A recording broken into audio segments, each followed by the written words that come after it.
ప్రేక్షకులకి ఆ లలితాంబిక అమ్మవారి యొక్క అనుగ్రహం పరిపూర్ణంగా కలగాలని మనస్ఫూర్తి కోరుకుంటూ మనం ఈరోజు చెప్పుకోబోయేటువంటి ద్వాదశ రాశి ఫలితాలు రాశి నుంచి కంటే కూడా లగ్నం నుంచి చూసుకోండి. లగ్నం తెలియని వారు రాశి నుంచి చూసుకోవచ్చు.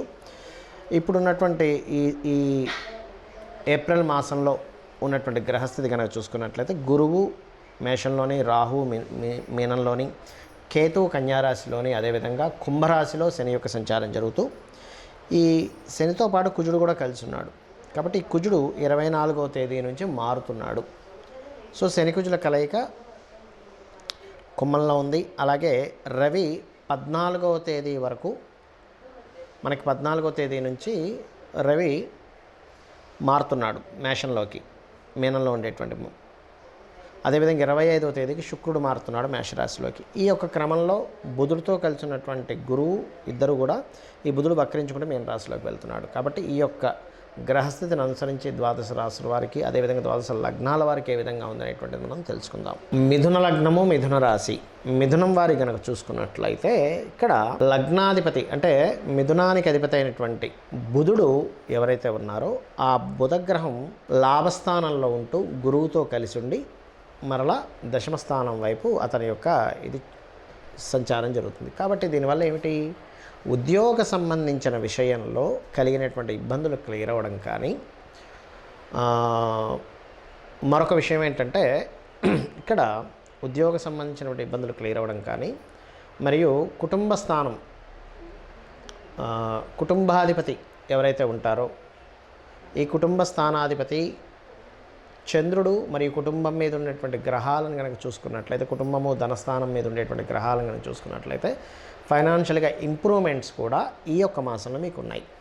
కాకపోతే మీరు కాస్త ఈ మాసంలో ఈ రవి భగవానుడు మనకి ఏప్రిల్ 14వ తేదీ వరకు మీనరాశిలో రాహుతో ఉంటాడు. కాబట్టి ఎవరితోనైనా మీరు చాటింగ్ చేసేటప్పుడు కానీ, కమ్యూనికేట్ చేసేటప్పుడు కానీ కాస్త జాగ్రత్తగా ఉండండి. అంటే మీరు ఒకటి చెప్తే అక్కడ ఇంకోటి అవుతుంది. ఏది 14వ తేదీ వరకు మాత్రమే.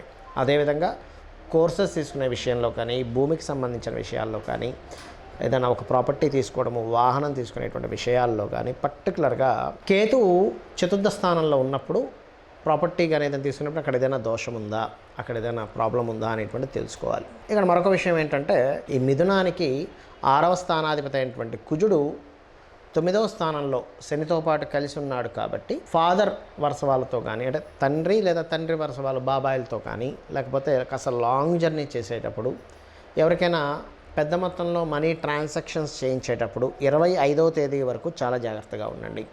సంతానం కోసం ప్రయత్నం చేసేటువంటి వారికి సంతానం సంబంధించినటువంటి విషయంలో చాలా బాగుంటుంది, గుర్తుపెట్టుకోండి.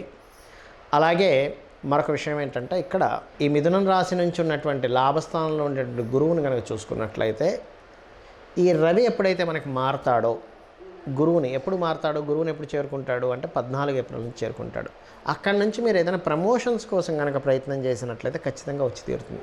కాకపోతే ఇక్కడ మనకి ఈ పంచమాధిపతి కూడా కొంత కంబస్ట్ అవుతున్నాడు ఈ మాసంలో, కొంతకాలం వరకు 10-15 రోజులు అవుతాడులేండి.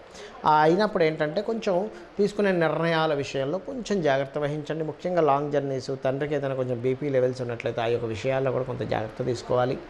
తీసుకుంటూ వీలైనంత మటుకు తండ్రి గారి పేరు మీద, అంటే ఏదైనా చిన్న చిన్న అనారోగ్యాలు ఉంటే ఒక్కోసారి పెరుగుతుంటాయి, కాబట్టి తండ్రి గారి పేరు మీద అభిషేకం కనుక చేయిస్తూ నిత్యము లలితా సహస్రనామాలు కనుక చదువుకున్నట్లయితే అన్ని విధాలా బాగుంటుంది. ముఖ్యంగా మనకి నేను 2-3 నెలల నుంచి కూడా చెప్తూనే వస్తున్నాను, ఈ శని రాహుకి ఈ కుజ రవులు సంబంధాలు ఉన్నాయి. కాబట్టి దీనివల్ల కొన్ని డిఫరెంట్, అంటే కొంత లోకంలో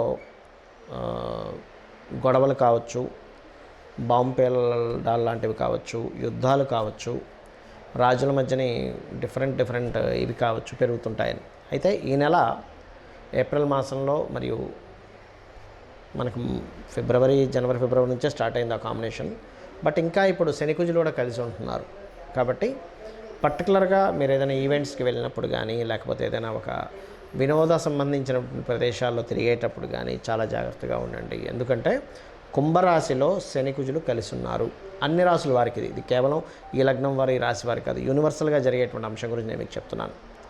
అదేవిధంగా ఇక్కడ మరొక విషయం ఏంటంటే, ఇప్పుడు మీరు అనుకోవచ్చు, ఏమండి ఇలా ఉన్నప్పుడు ఖచ్చితంగా నాకు ప్రమాదం జరుగుతుందా, ఎక్కడికైనా వెళ్తే ఏదైనా ఇబ్బంది అవుతుందా? ఇక్కడ ఎందుకంటే శని కుజులు కలిసినప్పుడు సర్వసాధారణంగా యుద్ధ వాతావరణము, అదేవిధంగా భూకంపాలు కావచ్చు, లేకపోతే నీటి ప్రమాదాలు కావచ్చు, అగ్ని ప్రమాదాలు కావచ్చు, బాంబు పేలడాలు కావచ్చు, ఇట్లాంటివి పెరుగుతూ ఉంటాయి. నాకు ఖచ్చితంగా దాంట్లో ఇరుక్కుంటానంటే ఒకటే గుర్తుపెట్టుకోండి, మీ జన్మజాతకంలో కనుక గండము అంటారు, అది నీటి గండము, అగ్నిగండము, ఎట్టైన ప్రదేశాల నుంచి కింద పడిపోయేటువంటివి కొన్ని ఉంటుంటాయి. అటువంటివి ఉన్నప్పుడు పర్టికులర్గా ఏమవుతుంటుందంటే వారికి తెలియకుండానే ఇబ్బంది అనేటువంటిది పెరుగుతూ ఉంటుంది. కాబట్టి అలా ఉన్నవారికి మాత్రమే ఈ యొక్క గోచారం ఎఫెక్ట్ పెరుగుతుంది, కానీ మిగతా అందరికీ కూడా ఈ ఎఫెక్ట్ ఉంటుందని అనుకోకండి దయచేసి. మరి అటువంటి వారు ఏం చేయాలి అని చెప్పి చూసుకున్నట్లయితే, అటువంటి వారు చాలా క్లియర్గా మీరు రోజు సూర్య నమస్కారాలు చేసుకోవడం ద్వారా లేదా లలితా సహస్రనామాలు వినడం ద్వారా ఆ యొక్క ఇబ్బంది నుంచి బయటపడవచ్చు. ఖచ్చితంగా అందులో ఎటువంటి సందేహం లేదు. ఎందుకంటే మీ జన్మజాతకంలో ఆ యోగం ఉన్నప్పుడు మాత్రమే ఇప్పుడున్న గోచారము ఇలా ఉన్నప్పుడు మీకు ఇబ్బంది కలుగుతుంది, కానీ అదర్వైజ్ ఏమీ అవ్వదు.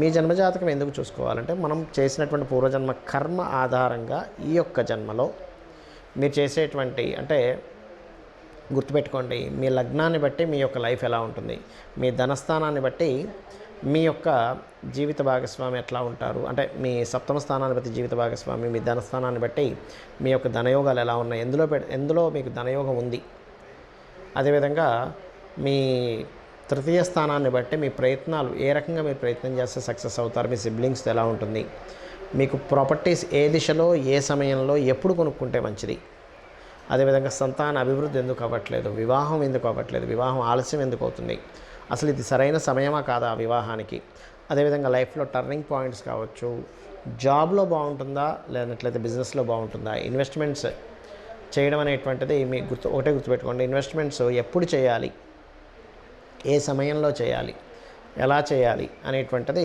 ప్రధానంగా ఉంటుంది, అక్కడ గుర్తుపెట్టుకోండి.